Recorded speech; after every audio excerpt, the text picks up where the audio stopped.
Welcome, everyone. Hope everybody had a good day. Hope you got a chance to get outside. It was pretty nice, and we're going to get snow this weekend, so that's awesome. Excuse me. When last we met, we had on the agenda to get through the first three sections of the charge, and we were cut short by time, so we're actually looking at the third paragraph, which is about the development of a communication plan. I linked the charge to the committee and the notes doc in the chat for this meeting, the links to those, and there's also it's a Google Doc in every case, so once you get in, you can see the notes as I type them, and Robin is not going to be able to make it, so we're going to be sharing those with her as well.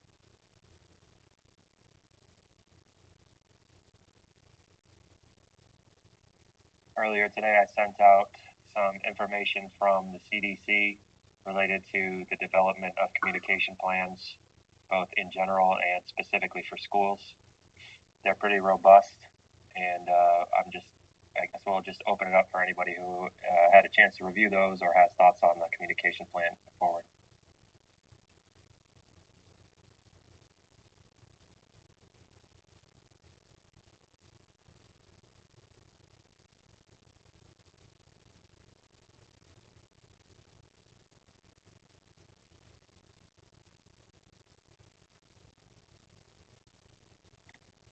Ryan, I did not have time to review that. I just came in and saw your links to this, but can you describe to us if you had a chance to look at it, what you came away with?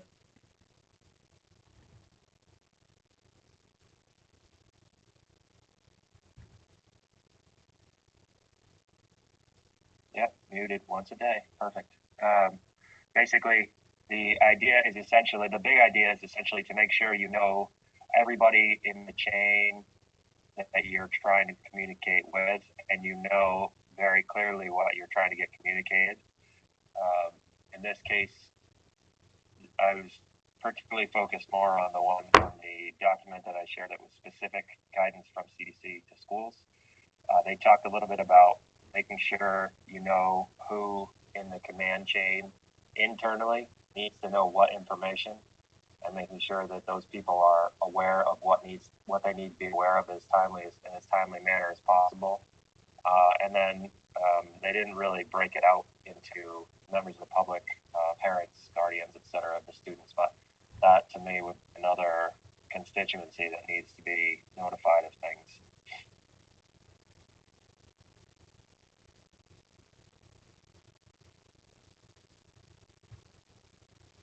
I did get a chance to review them briefly.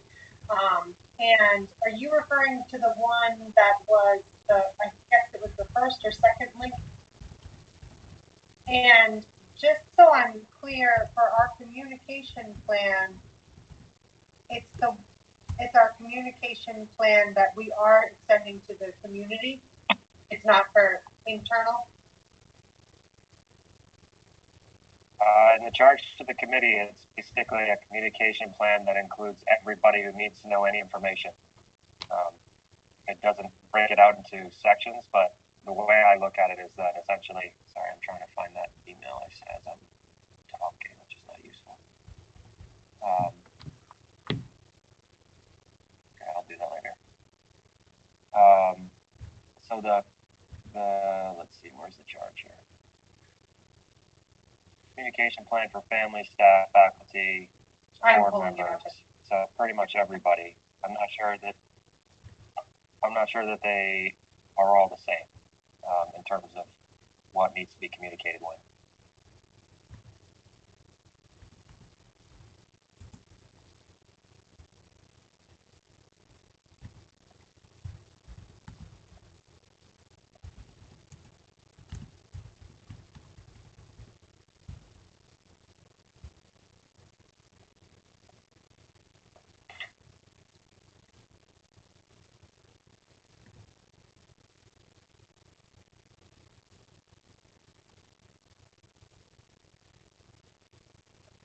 So is the outcome here for this communication plan to be a written document that outlines step by step what our communication plan is, I know we've talked about a lot of our avenues for communication, and my sense was that we were mostly satisfied with the avenues that we're utilizing, and in terms of using our resources sensibly, we should utilize, in my opinion at least, and I think we've agreed, is we should utilize communications that we're already utilizing, like our website and our Facebook things, rather than creating new things and introducing tools or links or websites that people have never visited before.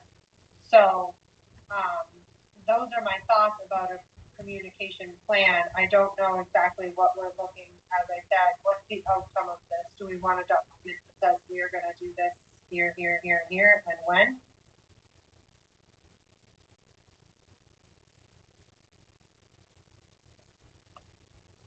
Just to stick my 2 cents in on that, I think part of that is yes. And I think there was a fair bit of communication that went out early with what we were doing. And I think it was handled quite well. But it's worth thinking about what needs to go out to the parents, what needs to go out to the students, what needs to go out to staff. Perhaps particularly with what actions staff need to take to prepare students for a response, or to isolate students who are sick before we do, shut down schools or something like that. There's a whole series of steps that have to occur given certain scenarios. And obviously, one of the concerns we have is that we could not have imagined this scenario.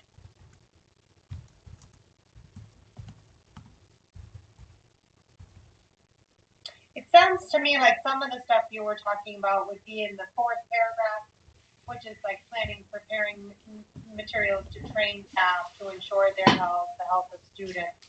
So if we're just focusing on communication, I guess my question to the group would be, what sort of communication barriers have we had so far?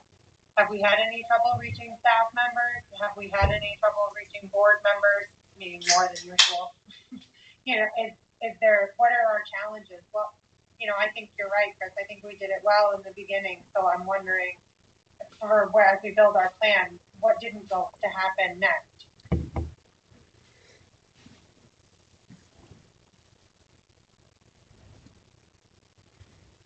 My quick take on that in terms of reaching all these different constituencies. I know there have been a handful of parents who haven't been able to reach in terms of that side of the equation. Yeah, I mean, so our process was, as far as parents and students go, we got on, the middle school called every parent the first couple of days that it happened and tried to figure out, what best way they wanted to be communicated with. So, some type of reflection too from us after we get out on the other side of this is to see how parents thought we did on certain aspects of this. But, we tried to get onto each kid how they wanted to be communicated, where they were. We've kept after that. The other communication's been through Facebook and letters. And again, not knowing what information to get out and how things have changed, it was clunky at times. And, I think we're going to be better prepared if we ever have to shut down and do the things that we've had to do. Board actually has been better communication because people show up to these meetings more regularly than they do a regular board meeting. If you remember, right before we were canceling meetings left and right because nobody was available, and now we have really good attendance. So I've heard the small things like we're working on kindergarten registration right now. We have Josh and Luann have created a new set of forms so that people can get online and fill those out. So whenever we see kind of a little stream pop up on Facebook or our webpage, or we get phone calls, we try to react and then how this is going to go or what pieces we just wouldn't know. Well, we'll know next time. And I guess we've almost finished the whole year. so we'll be better prepared next time. But I don't think I hear of a large group of people who are disconnected, which is a good thing. But I think we talked about communication in terms of it being clear, specific, not too much, that's extraneous, factual, that type of thing. So, but probably knowing what teachers will now know to say to kids if they think the pandemic is coming, they'll be better prepared for that. I mean, they didn't get a chance to say goodbye to the kids because we did it over the weekend. So I don't know if that answers your question, but I don't see it void, but I think we could always continue to do communication better. But I think Cecilia was right on saying we don't need to create a new method. Hopefully people will use the app more and they'll use the web page more, and they'll know that they can connect through Facebook. I mean, I don't even use Facebook, but I know it's a good tool for people. I personally don't use it, but Evelyn and I obviously use it in the district.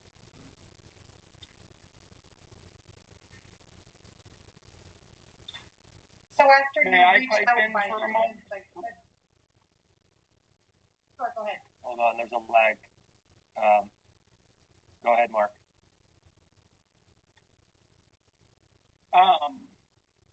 So I just quickly reviewed what you had sent out, and I had been thinking about my thoughts on communication, and they've evolved as this situation has evolved. And I just read a report, a brand new report from CIDRAP. It's a Center for Infectious Disease Research and Policy at the University of Minnesota. And I'm happy to forward this to people if they're interested. The purpose of the report was to provide an idea of what the future brings in regards to the COVID-19 pandemic for the purpose of planning. And, it's an interesting read. It's about 8 pages. And the take-home message is that we can expect to be in this pandemic for the next 18 to 24 months. And this sort of confirmed with me what I was thinking about communication. I believe that the district has plenty of communication tools. The question to me is the content of the communication. And when I look at that 2017 pandemic planning guide that you had shared, just kind of disappeared. But they did mention in their communication, talking about pandemic influenza and NPIs, which are the non-pharmaceutical interventions that we're carrying out right now. And when I look at our pandemic plan, we have this introduction that sort of describes what a pandemic is and pandemic influenza. And then we have another page full of sample messaging. And at the bottom of that sample messaging, so in that sample messaging, it's all kinds of very specific instructions for how to stay healthy during the pandemic. For instance, one thing it says during this time, children and adults should stay away from other people in groups as much as possible. And at the end, it says recommendations may change during the course of a pandemic, and we will make public announcements through the media. This is right out of our existing pandemic plan. So just to get to my point with that report that I was just mentioned, where for all intents and purposes, we should expect to be in a COVID-19 pandemic pretty much for the entirety of the next school year. To me, what that means is that we're going to be asking families to send their children to school, and we're going to be asking people to come to work in this, basically this congregate setting where everyone is going to be together in this building. And that at any point during that year, it's going to be possible that based on how individuals are behaving, that they could come into the school and that they could spread illness to people in the school, and that those people could then go home and spread illness to their families and to other people that they associate with. And so clearly at some point, if we are going to be going back to school in the midst of either a raging pandemic or even a slow burn pandemic, we're going to have some pretty comprehensive protocols in place that are meant to reduce the risk of infection at the school. And we're going to have to be able to communicate what those protocols are to the entire community. And I'll end it there.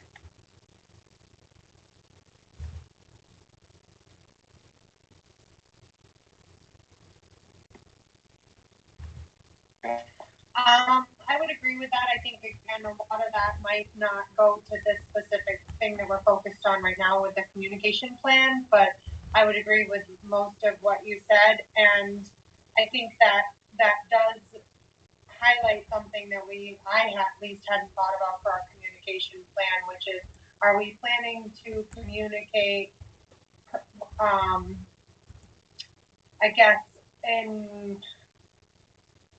well, no, I'm sorry, I'm changing my mind what I'm thinking about. But I think that if we have that communication plan in place, it won't matter whether or not the school is open or closed, or if we're on school grounds or not. So I think that's how I'm approaching this plan. And so back to, I had a question from Mike about what he was saying. So when all the teachers called all of the parents, and they let the parents decide how they wanted communications, can you speak roughly to what decisions they made? Because I think whatever parents said for how they want to be communicated with might also inform our communication plan. So did 90% of them say internet and email is fine, or 50-50? If you have any idea. So that's one question. And the other question was, so once they called, I know we talked briefly in another meeting about this, but once they called and they didn't receive any response, what was step 2? And that's something that I would like to see in the communication plan, that teachers tried calling first, that didn't work out, so then they tried emailing second, or a sort of series of steps, and that at least is addressing how we communicate to parent kids.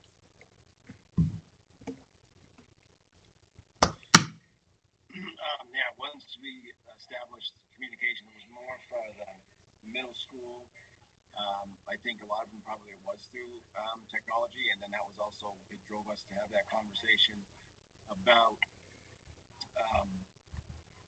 who was connected and who was not connected to the internet. And we determined that percentage very quickly, and Josh has that information percentage-wise. I think it's a very small percentage, but kids got put on the list, and had somebody else. If it went from teaching first, then it maybe went to a guidance counselor, then it went to an administrator. There was a few people that we called the Newport PD or the authorities to go do a wellness check. So there was no give up and to not connect with the student. So that's definitely part of our to make that happen and to write it down. So I think that answers your question. I would say, I don't know percentage-wise right off the top of my head, if it was 85% wanted to be through technology, Facebook, email, but we did determine and now know what are connected.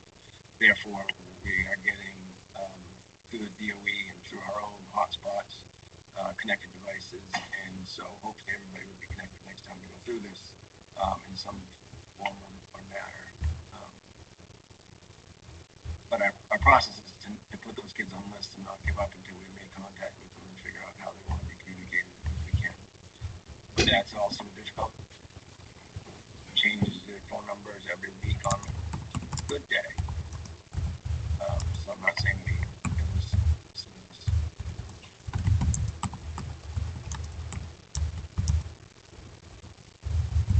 So one of the parts of the plan that I think is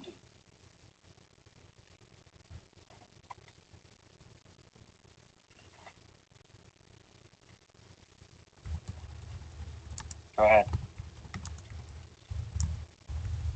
okay. One of the important parts of the plan that I think is going to be crucial is how we're communicating material as we bring students back into the school environment.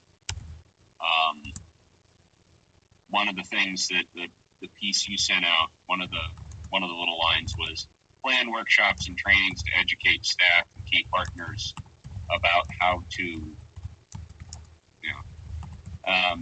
and that, I can see one of the things we may want to do as students come back is we may want people wearing masks if we still have a lot of stuff. So that's going to be one of those things that we're going to have some way of telling people, this is what we want you to do, and this is what we expect, and this is what will happen if it isn't done. So it's not just communication in that place, but it's also, there's a policy piece that then has to be communicated.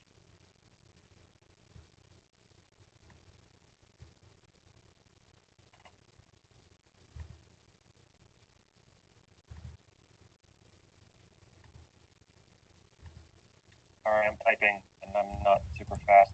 Somebody else can jump in.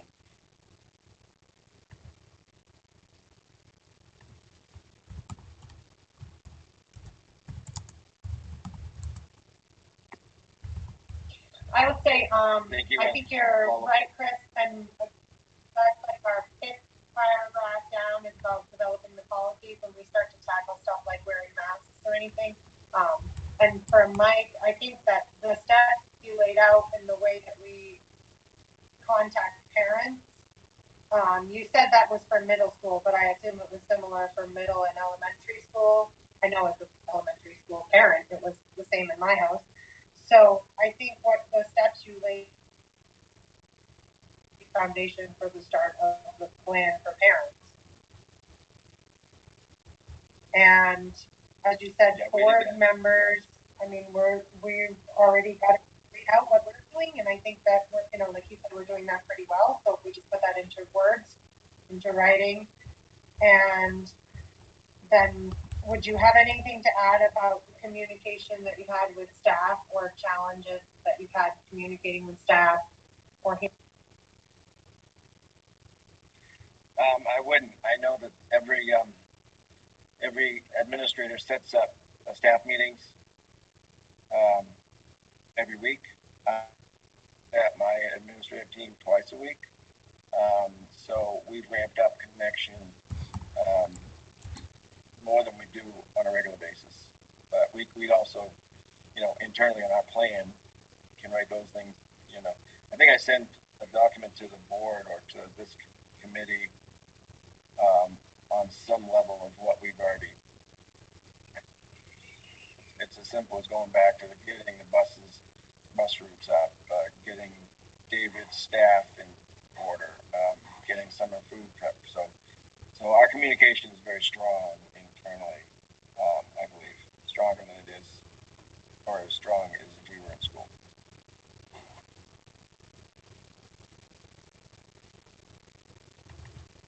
And my internet's a little iffy tonight.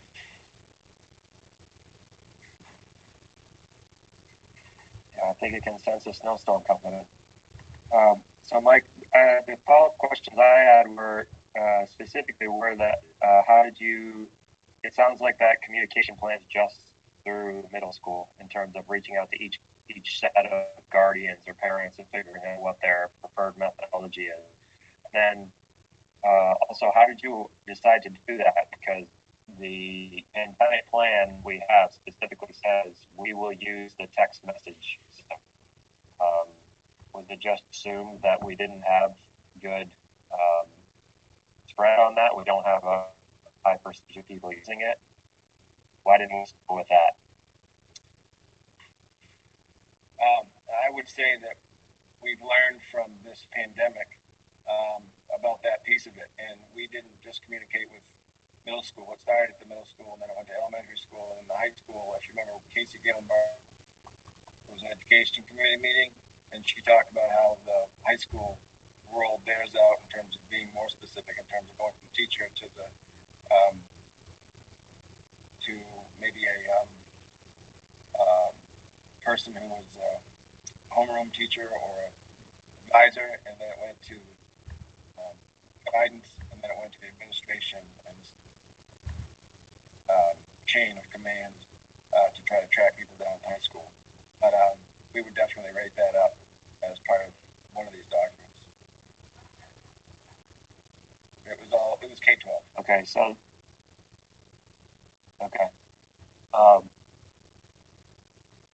is there? So it seems like there is going to be a written document that you, or let's say you can hand to somebody in the future if this were to ever happen again, to say this is what we did, or this is what we recommend doing based on what we did during this pandemic, and then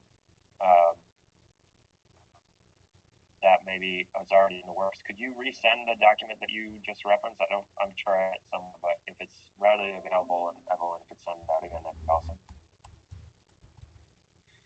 Yeah, I'll even I'll add a couple more things to it since I wrote it, because it's been a few weeks. But I tried to document those things that we jumped right on as an admin team. But it was to the education committee. Now that makes sense to me. But I will definitely share it with you again, so you can see what we were thinking.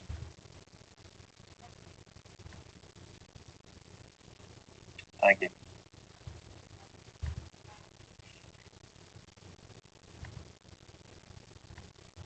So to get back to the point that I think everybody's, or Mark and Celia and Chris have touched on, communication once we get back to school. I feel like the message that I'm hearing is that we're pretty good with communication right now in terms of the triage that had to happen when everything went to hell. We figured out how to communicate as best we can with as many kids as possible. The thing that I would ask is, what is the plan going forward, assuming next year, as we talked about, there are different scenarios. If we go back, everything's normal, we are still homebound and distance learning going forward, or some kind of hybrid. In any case, if we're, let's say, in and out of school, or if we're still doing distance learning, how do parent-teacher conferences work? Those are the types of communications I'm thinking of. Like right now, my son's teacher, for instance, communicates with him, and we go in and look at his Gmail account to find out what he's supposed to do every day. But I don't know that all parents do that. And how much responsibility do we have to communicate to parents who aren't making that? And if any, how are we going to do it?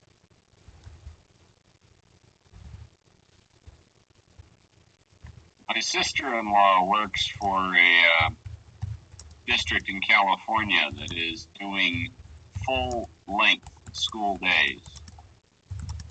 The students are moving from Zoom room to Zoom room with their teachers. I'm not sure we want to go that far, but that's another option. That means they send out, downloadable, fill-outable worksheets and all that.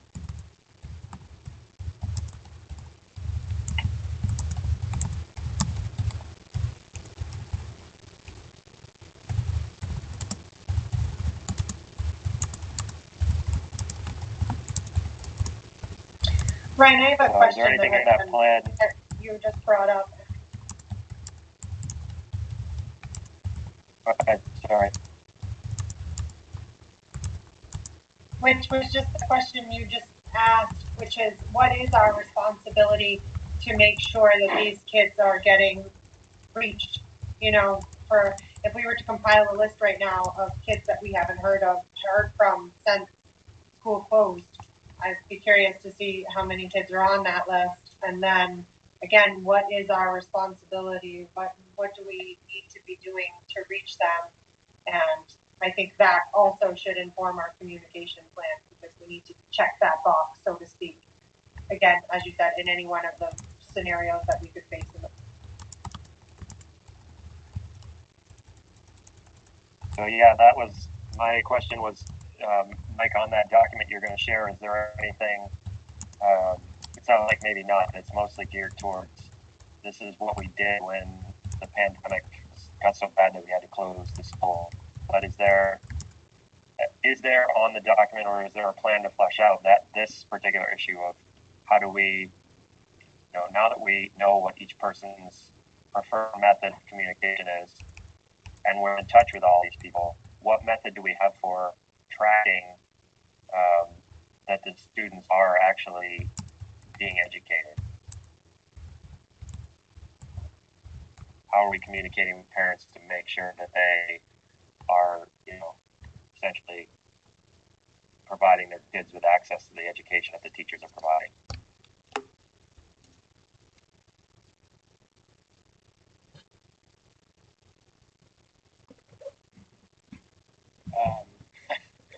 That's not any, I mean, I'll definitely get the answer to see if we still, I'm sure we still have the list coming to see who we're connecting with and who we're not connecting with. I mean, that's $1 million question, how well this has worked, how many people are telling their kids, I don't care about education, I gotta go to work and you do the best you possibly can.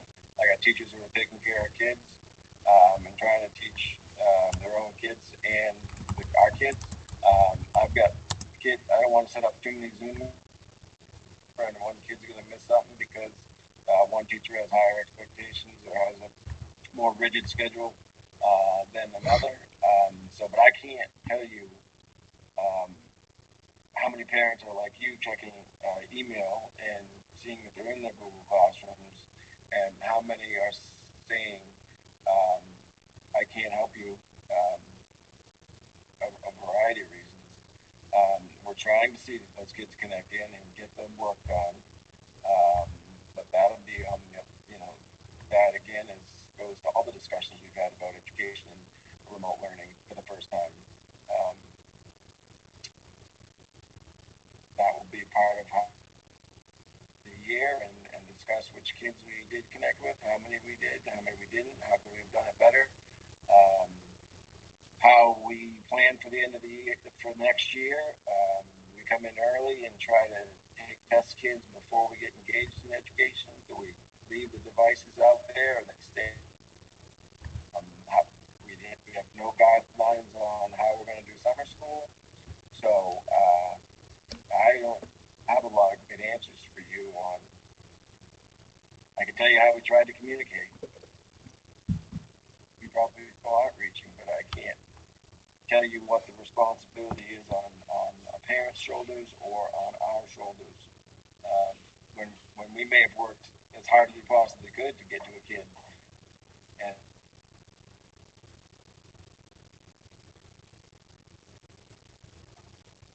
I know our teachers are working as hard as they possibly can on it, and our administrators are after our teachers to do it.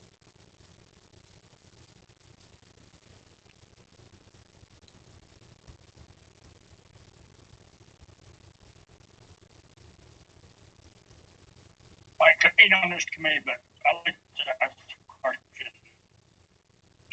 If we were to continue this shutdown like we are right now, into another fall, wouldn't know these kids are doing their work, and they teach you to get some kind of a test so the kids pass in the test, or do a test so they can grade them on it or somehow, that's what I was saying before. You got a husband and wife that's working, and they work all day, and they come home, you know what I mean? I mean, that's what we're paying these teachers for. We're paying these teachers to, you know.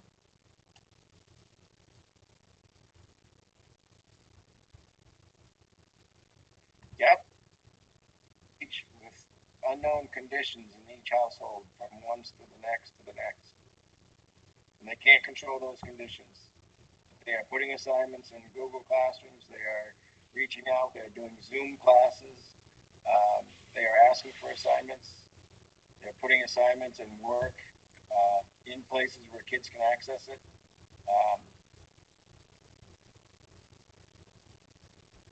Can't force a kid to show up if they want to be in their bedroom playing video games and they don't want to engage.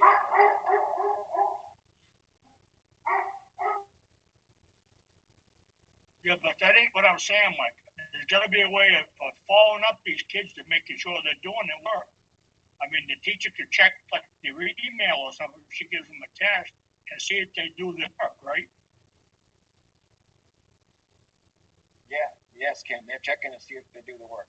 Yes, they are checking. Can they force a kid to do their work when they're at home? No, but they are checking on the kids and they know that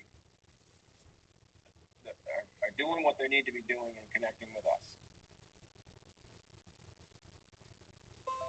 So I think Yeah, question well, I would say in that case, they don't want to do. I think there's two. Excuse me, sorry, Ken. I think there are two questions here, and they're both important. One is how is this communication working, which is what we're focusing on now, and the other is how are we going to essentially understand if kids are getting the education or moving forward in their educational path at the end of each year. So I think some future meeting we may need to figure out that exact question that Ken's bringing up, which is essentially what it comes down to is how do we ensure we know if a kid's passing or failing at the end of the year to go on to the next grade, for instance, or to graduate, depending on who they are. If they are in that boat of the kid who isn't doing their work, the teacher is checking it, and they're not, let's say they're one of those kids who isn't doing it. We don't know why, and we can't control the situation that is in their home. So at some point, we'll have to figure out what is the protocol when that happens, and that might be something that the Commissioner of Education tells us. I know you've already shared that there is some guidance about not punishing kids, so to speak, for whatever circumstances they may be in. I don't know if that's the last word on that.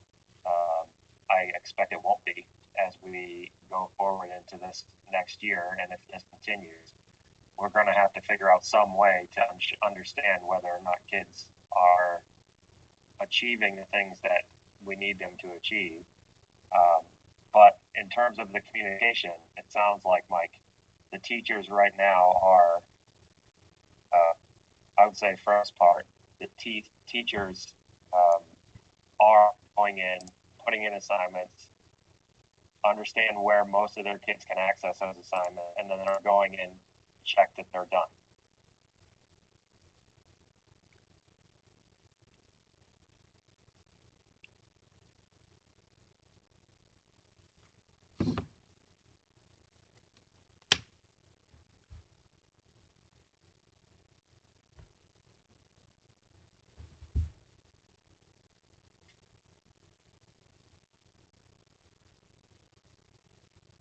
Max makes a good point. We put work on buses all the time. We send things home through the bus if somebody doesn't have internet or connection. They've got paper packets in the beginning. There's multiple ways we've attempted to get work to kids.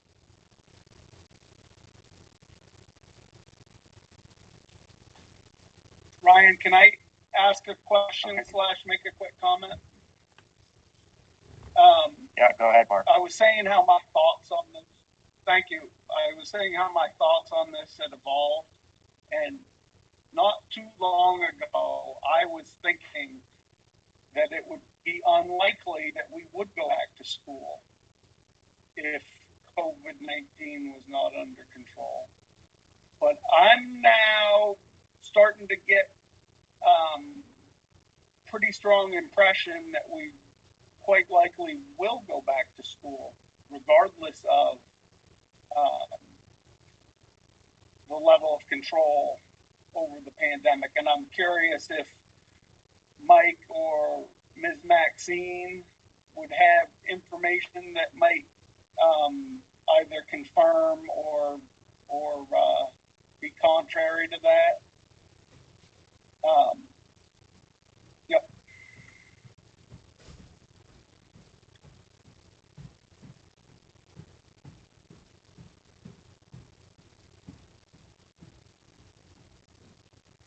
I missed part of that, Mark. Are you still thinking that we are looking for guidance to go back to school? I think that's going to come from the DOE and the CDC. But I missed part of what you were saying. I don't know if Maxine heard the whole piece of that, but What I was saying was, I was suggesting that it is quite likely that we will go back to school, despite the fact that the pandemic will be ongoing. I had originally thought that it'd be unlikely we would go back before it was brought under control. And now I'm starting to get the impression that we probably will go back. I think that's one of the issues that we are dealing with. I'm not sure I'm not sure how that's germane to the discussion about communication. We're at this point trying to figure out all three of those potential scenarios. I'm reading, and that is one of them, that we may go back to school. Go ahead, Chris.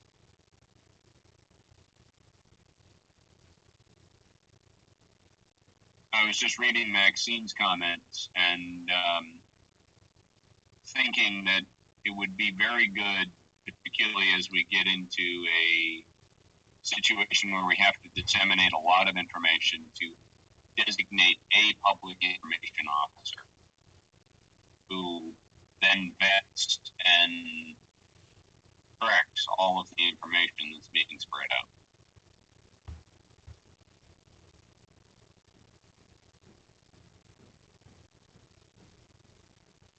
Right now, we use Mike as primarily that public information officer.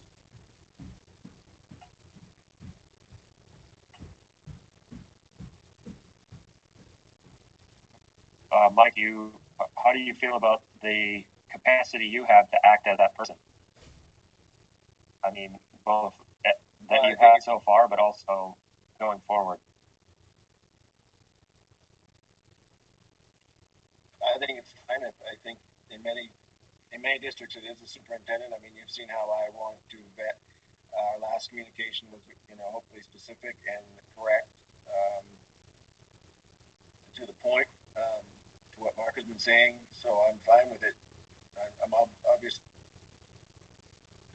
It makes sense, and that communicates what we all want to. Whether we establish a smaller set of this committee next time, so that we are all on the same page. We've thought about it from multiple minds, but I'm fine being the communication person, with Josh and Evelyn. I mean, I have my team that we work. Once I communicate something, it goes too far. Through a couple other sets of eyes. I'm fine with that. And obviously, we've learned a tremendous amount from this. I mean, I know our plan was that, and it was created back in 2006 and then 2012 and then now 2000. We looked at it again once we got started. I mean, this is why this committee is formed, so we can make this plan as robust as possible, clear and effective. Ryan, so if I just could keeping do an eye on real the clock, quickly. We're about to, hold on one second, Mark, sorry, just a second. It's about 6:50. We're going to wrap up in about 10 minutes. And Mike, so in terms of the communication plan, Mike, you're going to share that document that you have been working on with members of the committee after you've had a chance to update it with some things that have changed since the last time you shared it with the education committee.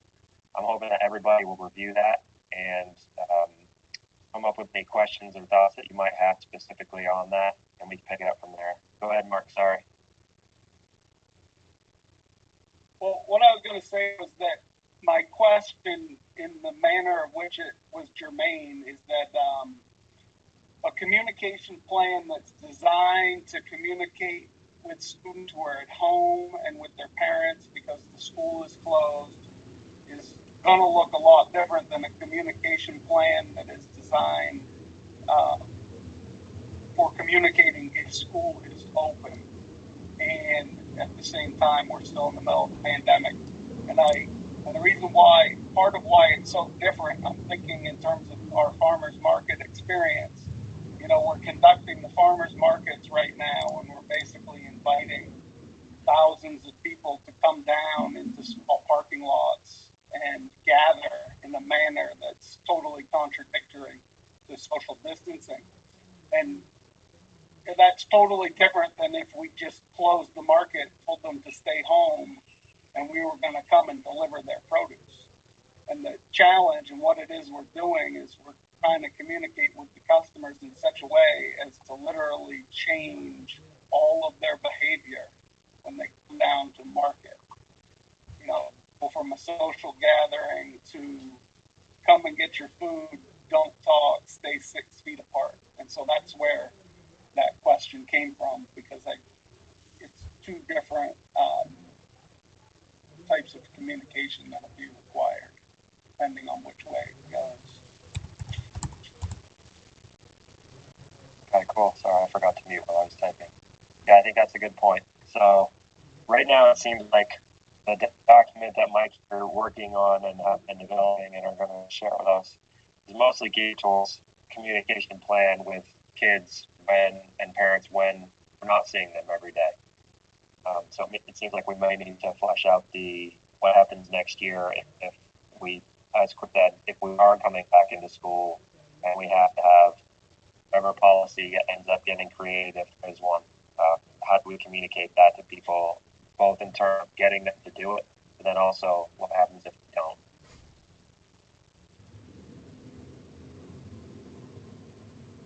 So I would just open it up. Maybe if anybody has any last thoughts or questions. Otherwise, we'll wait for Mike to have an opportunity to make some updates to his document that he's been working on. I did see your comments, put them in here. Thank you for sharing that. I think you're right. I think most people take comfort from the word coming from the top when decisions are made, and like to hear directly from the superintendent or the superintendent's office. So I'll put that in here as well. So if nobody does anybody else have anything else? Sorry.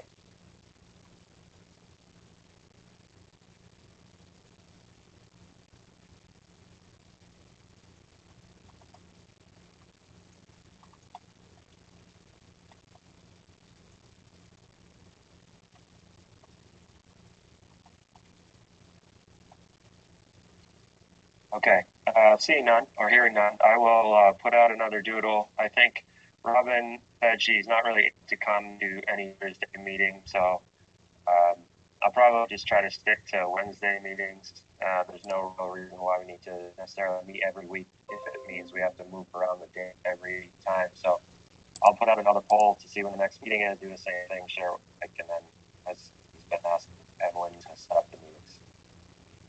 If anybody has any questions, feel free to review the notes document. I'll share this with Robin. But otherwise, if you have any questions, let me know. Hope everybody has a good night.